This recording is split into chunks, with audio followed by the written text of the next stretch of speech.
Okay, something huge is going on in the real estate world right now.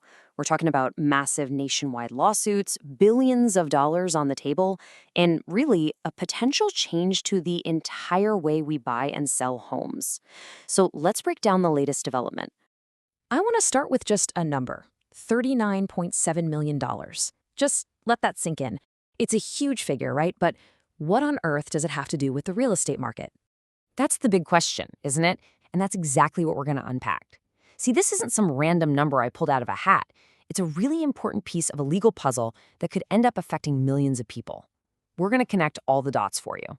So, here's the main event. That number is directly tied to a major breakthrough in court.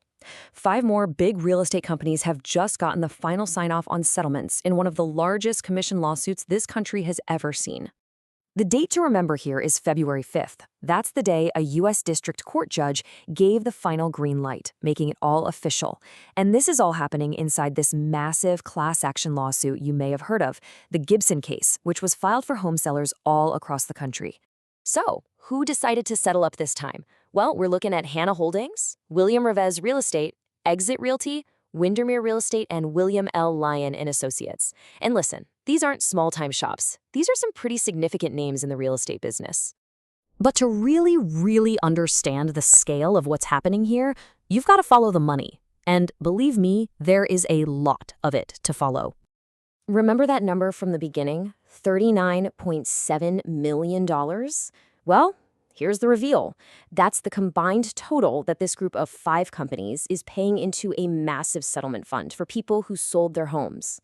But here's the kicker. That nearly $40 million is just one small piece of a much bigger pie. It's just a contribution to a settlement fund that is now ballooned to over $1 billion. That's billion with a B. It's just incredible. And why does a fund that big even matter? Well, because that money is expected to be paid out to a class of nearly 2.7 million home sellers across the country. So you see, this isn't just some abstract legal fight. We're talking about a direct financial impact on millions of actual people. But you know, getting this approval wasn't just a simple rubber stamp situation. Oh no. There was a last-minute curveball, a legal challenge that actually tried to stop these settlements dead in their tracks. Yup. Before the judge could give the final okay, he had to deal with an objection that was pretty much aimed at derailing the whole agreement.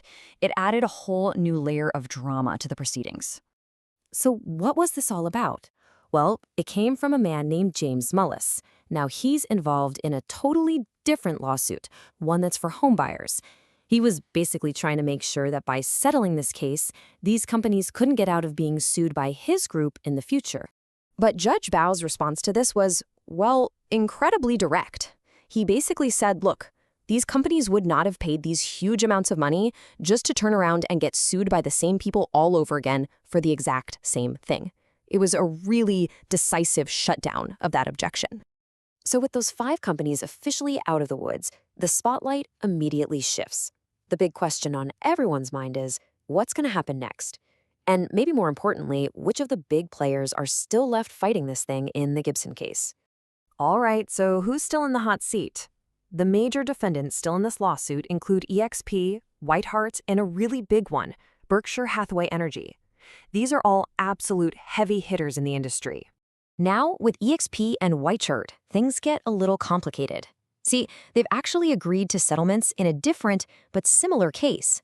The thing is, those agreements haven't gotten final approval yet, which has led to some tension and even accusations that they're, shopping around for a better deal.